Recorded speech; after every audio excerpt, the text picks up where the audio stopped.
হযরত আলী রাদিয়াল্লাহু তাআলা আনহু ফজরের নামাজ আদায় করার জন্য মসজিদে গেলেন। এদিকে হযরত ফাতেমা রাদিয়াল্লাহু তাআলা আনহা অত্যন্ত জ্বর থাকা অবস্থায় ঘরের সমস্ত কাজ শেষ করেছেন।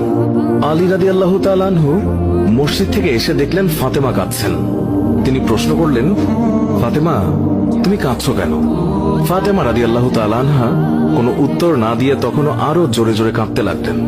আলী রাদিয়াল্লাহু তাআলা আনহু কয়েকবার প্রশ্ন করার পর মা ফাতেমা কাঁদতে কাঁদতে বলল, আমি স্বপ্নের মধ্যে দেখেছি আমার আব্বাজান হযরত মুহাম্মদ সাল্লাল্লাহু আলাইহি ওয়াসাল্লাম আমার ঘরের মধ্যে ঢুকে কি যেন তালাশ করছেন।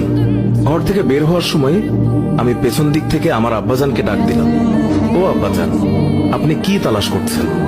আব্বাজান তখন বললেন, ও আমার ফাতিমা, আমি তো তোমাকেই তালাশ করছি, তোমাকে নিয়ে যাওয়ার জন্য।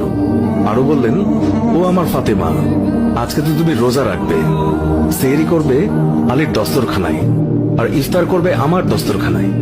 তখন হযরত আলী রাদিয়াল্লাহু তাআলা আনহু এই স্বপ্ন শোনার পর দুইজনে বুঝতে আর বাকি থাকলো না যে ফাতেমা ইন্তেকাল করবেন। দুজনে আরো জোরে জোরে কাঁদতে লাগলেন।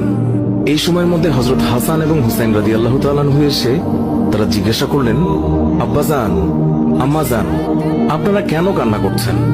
ফাতেমা রাদিয়াল্লাহু তাআলা আনহুর একটি অভ্যাস ছিল, যখন হাসান হুসাইন তাকে কোনো কাজে বিরক্ত করতেন তখন দুইজনকে নানাজানের কবরের কাছে যেতে বলতেন। আজকেও ফাতেমা বললেন, তোমরা দুই ভাই নানার কবরের কাছে যাও। কবরের নিকট যাওয়ার সাথে সাথে কবর থেকে আওয়াজ আসলো, ও আমার আদরের নাতিরা, এই মুহূর্তে তোমরা আমার কাছে কেন এসেছো? আমার কাছে তো সব সময় আসতে পারবে। এখন যাও, গিয়ে মায়ের চেহারার দিকে তাকিয়ে থাকো। আজকের পর তোমাদের আম্মাজানকে আর দেখতে পাবে না। এই কথা শোনার পর দুই ভাই কাঁদছেন এবং দৌড়াতে দৌড়াতে আম্মাজানের কাছে চলে গেল। গিয়ে আম্মাজানকে জিজ্ঞাসা করলেন, তোমরা দুইজন কেন কাঁদছো? বুঝেছি, নানাজান আমাদেরকে বলে দিয়েছেন যে আজকের দিনটি তোমার জন্য শেষ দিন। নানাজান তোমার চেহারার দিকে তাকিয়ে থাকার জন্য আমাদেরকে বলেছেন। বিকেলের দিকে হযরত ফাতেমা রাদিয়াল্লাহু তাআলা আনহা তার শরীর খারাপ হলো, তাকে বিছানায় শোয়ানো হলো। মা ফাতেমার মৃত্যুর পূর্বক্ষণে হযরত আলী রাদিয়াল্লাহু তাআলা আনহু তাকে তিনটি কথা বলেছেন। ও আলী, আমার প্রথম কথা হচ্ছে, যেদিন থেকে আমি আপনার ঘরে এসেছি ওই দিন থেকে আজ পর্যন্ত আমি আপনাকে অনেক কষ্ট দিয়েছি। আপনি যদি আমাকে ক্ষমা না করেন তাহলে কি আমার কারণে আব্বাজান অনেক লজ্জিত হবেন। বলেন, আপনি আমাকে ক্ষমা করলেন কিনা? আলী রাদিয়াল্লাহু তাআলা আনহু তিনি তখন উত্তরে বললেন, ইয়া ফাতেমা, তুমি কি বলছো এগুলো? আমি তোমার যোগ্য ছিলাম না। তোমার আব্বাজান দয়া করে মেহেরবানি করে তোমার হাত আমাকে দিয়েছেন। বিয়ের দিন থেকে আজ পর্যন্ত আমি আলী তোমাকে ঠিকমতো দুবেলা খাবার খাওয়াতে পারিনি।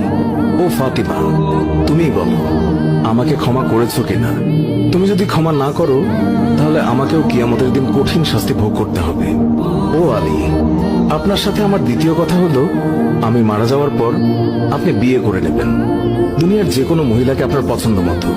আমি আপনাকে অনুমতি দিলাম, আর আমার বাচ্চা দুইটিকে সপ্তাহে একদিন আপনার কোলে নিয়ে ঘুমাবেন আপনার সাথে।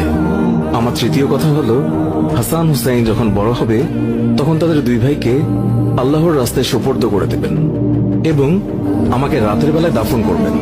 হযরত আলী রাদিয়াল্লাহু তাআলা আনহু বললেন, তুমি নবীর মেয়ে, আমি সবখানে খবর দিয়ে তোমায় দাফন করব, এতে সমস্যা কি? হযরত ফাতেমা রাদিয়াল্লাহু তাআলা আনহা তিনি এর উত্তরে বললেন, আমার কাফনের উপর দিয়ে সবাই অনুমান করবে নবীর মেয়ে কতটুকু লম্বা ছিল, কতটুকু স্বাস্থ্যবান ছিল, এতে আমার পর্দা ভঙ্গ হবে। মা ফাতেমার মৃত্যুর পর তার লাশের খাটিয়া বহন করার মানুষ মাত্র 3 জন ছিলেন, হযরত আলী রাদিয়াল্লাহু তাআলা আনহু এবং ছোট হাসান এবং হুসাইন রাদিয়াল্লাহু তাআলা আনহু। হযরত আলী ভাবছেন যে লাশের খাটিয়া বহন করার আরো একজনের প্রয়োজন হবে, তাহলে 4 কোণায় 4 জন কাঁধে নিতে পারবেন। এমন সময় হযরত আবু যর গিফারী রাদিয়াল্লাহু তাআলা আনহু তিনি হঠাৎ করেই উপস্থিত হলেন এবং খাটিয়ার কোণা বহন করলেন। হযরত আলী প্রশ্ন করলেন, হে আবু যর, আমি তো কাউকেই বলিনি, তাহলে আপনি জানলেন কিভাবে? তখন হযরত আবু যর গিফারী রাদিয়াল্লাহু তাআলা আনহু বললেন, আমি আল্লাহর রাসূল সাল্লাল্লাহু আলাইহি ওয়াসাল্লামকে স্বপ্নে দেখেছি। তিনি বললেন, হে আবু যর, আমার ফাতেমার লাশ বহন করার জন্য লোকের অভাব, তুমি তাড়াতাড়ি চলে যাও। ও আলী, আমাকে তো হুজুর সাল্লাল্লাহু আলাইহি ওয়াসাল্লাম আসতে বলেছেন, তাই আমি এসেছি। তোমরা তো আমাকে বলনি। রাতে এসে রাসূলুল্লাহ সাল্লাল্লাহু আলাইহি ওয়াসাল্লাম তিনি স্বপ্নে বলে গিয়েছেন হযরত ফাতেমা রাদিয়াল্লাহু তাআলা আনহুকে যখন কবরে নামাচ্ছেন তখন হযরত আবু যর গিফারী রাদিয়াল্লাহু তাআলা আনহু কবরের কাছে গিয়ে কবরকে উদ্দেশ্য করে বললেন, হে কবর, তুই কি জানিস আজকে তোর মধ্যে কাকে রাখছি? উনি হচ্ছেন জান্নাতের সকল মহিলাদের সর্দার। হযরত ফাতেমা রাদিয়াল্লাহু তাআলা আনহার কবর থেকে কোনো আওয়াজ আসলো না। তিনি আবারও বললেন, উনি হাসান এবং হুসাইনের আম্মাজান। এবারও আগের মতো কোনো আওয়াজ আসলো না। তিনি আবার পুনরায় বললেন, উনি হচ্ছেন হযরত আলী রাদিয়াল্লাহু তাআলা আনহুর স্ত্রী। তারপরও কবর থেকে কোনো আওয়াজ আসলো না। তিনি আবার বললেন, এটি দুজাহানের বাদশার মেয়ে, খবরদার বেয়াদবি করবি না। আল্লাহ তাআলা তখন কবরের জবান খুলে দিলেন। কবর বলল, আমি অন্ধকার ঘর, আমি সাপ বিচ্ছুর ঘর, আমি এমন একটি ঘর যার মধ্যে কোনো বংশ পরিচয় কাজ হয় না। আমি দুজাহানের বাদশার মেয়েকে চিনি না, আমি হযরত আলীর স্ত্রীকে চিনি না, হাসান হুসাইনের আম্মাকেও চিনি না, আমি জান্নাতের মহিলাদের সর্দারনিকেও চিনি না। আমি শুধু চিনি ঈমান এবং আমল। আমার মধ্যে যদি কেউ ভালো আমল নিয়ে আসে, তাকে আমি কবরে জান্নাতের বিছানা বিছিয়ে দেব।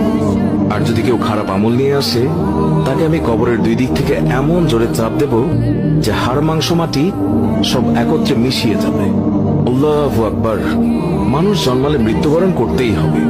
মৃত্যু কখনো বলে কয়ে আসে না, মৃত্যু কখনো ধনী গরিব দেখে হয় না।